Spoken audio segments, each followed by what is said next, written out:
अऊज़ुबिल्लाहिमिनश्शैतानिर्रजीम बिस्मिल्लाहिर्रहमानिर्रहीम। सूरह अल-कहफ आयत नंबर 45। अच्छा, इसमें बहुत मज़े की अल्लाह ने हमें बातें बताई हैं जो कह लें आप मीनिंग ऑफ लाइफ है, पर्पस ऑफ लाइफ है हमारा। वो क्या है? पहले अल्लाह कहते हैं कि इनको बता दो कि पैरेबल दो, एक एग्जांपल दो कि दुनियावी लाइफ क्या है। तो दुनियावी लाइफ इसमें अल्लाह ने जो एग्जांपल दिया है वो ऐसा है कि जैसे कि पानी, बारिश, रीड करती हूँ। The reality of the world. It is like the vegetation of the earth that flourished luxuriantly when we sent down rainwater from the sky. But afterwards, the same vegetation was turned into chaff, which is blown away by the wind. Allah has power over everything. ठीक है, तो जब इस तरह है कि जैसे पानी बारिश का ऊपर से आ रहा है और जब तक वो आ रहा है तो अच्छे बाग निकल रहे हैं, फल निकल रहे हैं, सब कुछ दरख्त निकल रहे हैं। और फिर क्या हो रहा है, वो जो फल है पहले तो बहुत अच्छा है, बड़ा फ्रेश है, लेकिन टाइम के साथ साथ सूखता जा रहा है और मुरझाता जा रहा है और फिर इवेंचुअली इतना गल और सड़ गया है कि हवा से भी वो उड़ जाएगा। ये हमारी ज़िंदगी है।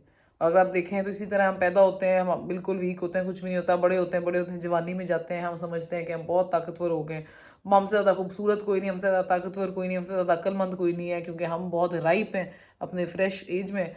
लेकिन क्या होता है, 40 के बाद जब हमारी चलना शुरू होती है ज़िंदगी, हमारी अकल भी कम हो जाती है, स्ट्रेंथ भी कम हो जाती है, कमर कुब भी निकल आती है, हम भी उस वेजिटेशन की तरह मुरझा जाते हैं और फिर एंड पे जाके हालात ऐसे ही हो जाते हैं कि कोई एक हवा भी आती है तो साइड में हम पड़े होंगे। इसमें मतलब बेसिकली जितने आप बूढ़े होते जाएंगे उतने ही आप वीक होते जाएंगे, स्ट्रॉन्ग आप नहीं होंगे। तो यही आपकी लाइफ है। तो बंदा कहता है कि क्या यही लाइफ है मेरी, बस आना है, मैंने बनना है, फिर वापस चले जाना है? नहीं, आगे अल्लाह ने इंपॉर्टेंट बात बताइए कि ज़रूरी नहीं है कि हर चीज़ ऐसी होगी। अल्लाह ने क्या कहा है, तो करना क्या है फिर? What is longer lasting? अल्लाह कहते हैं likewise this the wealth and the offspring are merely transitory adornments of worldly life. ठीक है, तो इस लाइफ में हम किस चीज़ पे पीछे भागते हैं? माल के पीछे, औलाद के पीछे। माल जब जमा कर लिया, औलाद के लिए सेव कर लो। तो अल्लाह ने उसके बारे में बता दिया, उन्हें कहा कि वैसे वो भी जो है ना एक फ़ानी खूबसूरती है मगर मतलब चली जाएगी, इट्स नॉट लॉन्ग लास्टिंग। तो फिर लॉन्ग लास्टिंग क्या चीज़ है? In fact, the abiding good deeds, अच्छे अमाल, are best in the sight of your Lord in regards to their end and hold out for you greater hopes. तो जो अच्छे अमाल आप करेंगे वो ऐसी चीज़ है जो आपको आगे कोई उम्मीद दे सकती है कि अच्छा यार, शायद अब मैं जब अभी चाहे मैं 100 साल का हो गया हूँ, मेरे से चला भी नहीं जा रहा, कुछ भी नहीं हो जा रहा, लेकिन शुक्र है ज़िंदगी में मैंने कुछ अच्छे काम किए थे तो मैं आगे कुछ उम्मीद रख सकता हूँ। लेकिन अगर सारी ज़िंदगी मैंने पैसों का एम्पायर और कोई दुनियावी एम्पायर बनाने में लगा दी, सारी ज़िंदगी मैंने बच्चे पैदा करने में लगा दी है, अपनी ख़ानदान बढ़ाने में लगा दी है, तो फिर आगे उम्मीद इतनी नहीं होगी ना। उम्मीद सिर्फ आपकी अबाइडिंग गुड डीड्स, अमल सालिहात जिनको कहते हैं, जैसे हम जिन अमाल को कहते हैं सदका जारिया, वो हैं। तो ये क्या है, ये क्या अमाल हो सकते हैं? एक हदीस से मैं पता है कि किसी ने हज़ूर सल्लल्लाहु अलैहि वसल्लम से पूछा था कि अगर मैं एक बहुत बड़ी नेकी करूं, मतलब बहुत बड़ी, वो ज़्यादा बेहतर है कि अगर मैं लेकिन वो एक दफ़ा ही करूं, या फिर अगर मैं कोई ऐसी नेकी करूं ज़रा छोटी है लेकिन मैं रोज़ करूं, कंसिस्टेंटली करूं? तो उस पर हज़ूर सल्लल्लाहु अलैहि वसल्लम ने कहा था कि बेहतर है कि तुम छोटी नेकी कर लो लेकिन एज लॉन्ग एज कंसिस्टेंट रखो। तो कंसिस्टेंसी ज़्यादा इंपॉर्टेंट है, चाहे आपकी नेकी छोटी है लेकिन कंसिस्टेंट होना ज़रूरी है।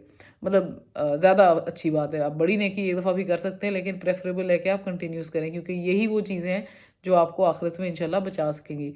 और आगे एक बड़ी अच्छी बात अल्लाह ने की, उन्हें क्या, फिर जब आप ऐसी आयत पढ़ते हैं, बंदा सुनता है कि अच्छा ये मेरी ज़िंदगी है, वाकई ऐसी है, अल्लाह ने तो सही बता दी है, तो फिर मुझे जो मेरा थोड़ा सा हिस्सा है जिसमें मैं स्ट्रॉन्ग हूँ उसमें एज मच वेल्थ मैं जमा कर लूँ। नहीं, अल्लाह कह रहे हैं वो भी नहीं रहनी, वेल्थ भी नहीं रहनी, मतलब बच्चे भी नहीं रहने, ये भी फ़ानी है। तो वो जो इतना सा टाइम है वो फिर किस चीज़ में बंदा गुजारे, क्योंकि 40 तक है, उसके बाद तो नहीं है इतना, तो तब तक उसमें क्या बंदा करे? अमाल जमा करो, अमाल जमा करो जितने कर सकते हो। तो अल्लाह कहते हैं the only thing for which you should prepare is the day when we will set the mountains in motions and so fourth.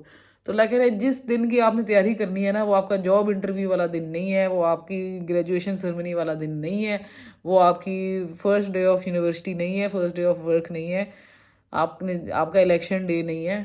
जिस दिन के लिए आपने तैयारी करनी है वो दिन कौन सा है? आखिरत वाला दिन, डे ऑफ जजमेंट। जब आपके क्या शो होंगे, जब आपके माल नहीं आके शो होएगा, जब आपके बच्चे नहीं आके शो होंगे, जब आपने क्या क्या काम किए हैं अपनी फर्म्स में या जो भी है, क्या तीर मारे दुनिया में, वो नहीं आएंगे। आपने क्या अच्छे अमाल किए हैं वो आएंगे। تو بہت سے طریقے ہیں جس میں آپ اپنے اچھے اعمال جمع کر سکتے ہیں. ہمارے پاس ہزاروں حدیثیں ہیں اور اتنی آیتیں ہیں قرآن میں، اور اتنے چھوٹے چھوٹے ایزی کام ہیں، کیوں نہیں ہم کر سکتے؟ کوئی ایک چھوٹا سا مال آج ہی اگر ہم نیت بنا لیں کہ بھئی میں نے ہر روز اسمائل دینی ہے کسی کو ایز اے چیریٹی، یا میں نے ہر روز کوئی پیسے دینے اللہ کے لیے صدقہ کے طور پہ، تو اور اس کو ہم کنٹینیو رکھیں اپنی ساری زندگی، تو یہ بھی ایک وہ ایسا گڈ ڈیڈ بن سکتا ہے. تو بہت سے ایسے گڈ ڈیڈز ہیں ہمیں کرنے چاہیے، اور اللہ میاں ہمیں توفیق دے کہ ہم ایسے ہی بنیں کہ ہمارے لیے ہمارا مین مقصد آخرت ہو. اگر آخرت ہمارے دماغ میں ہوگی تو آٹومیٹکلی ہمارے ایکشنز، ہمارے گولز، ہماری ایکٹیویٹیز اسی میں الائن ہو جائیں. اللہ کرے ایسے ہی ہو جائیں سب کے لیے، آپ سب کے لیے بھی اور میرے لیے بھی. آمین.